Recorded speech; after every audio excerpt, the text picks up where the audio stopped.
শেষ পর্যন্ত আইসিসির করা বার্তা, ভারতেই খেলতে হবে বাংলাদেশকে।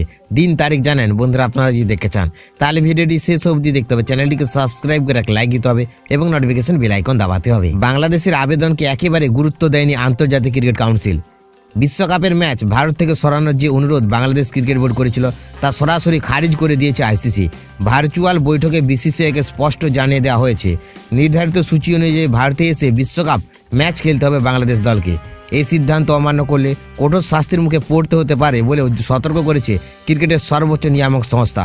সংবাদ সংস্থা এএনআই সূত্রে এই খবর জানা গিয়েছে। রবিবার দুপুরে বাংলাদেশ ক্রিকেট বোর্ড ইমেলের মাধ্যমে আইসিসির কাছে ম্যাচ স্থানান্তরের আবেদন জানিয়েছিল, কিন্তু টানা 48 ঘন্টা কোনো উত্তর না পাওয়ায় বিষয়টি নিয়ে জল্পনা শুরু হয়।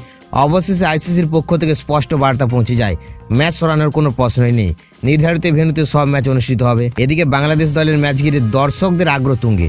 ইডেন গার্ডেন্সে বাংলাদেশের মধ্যে দুটি ম্যাচের টিকিট অনলাইনে ছাড়া হতেই ব্যাপক চাহিদা দেখা গিয়েছে। বাংলাদেশ বনাম ওয়েস্ট ইন্ডিজ ম্যাচের 500 টাকার টিকিট মুহূর্তের মধ্যে বিক্রি হয়ে গিয়েছে।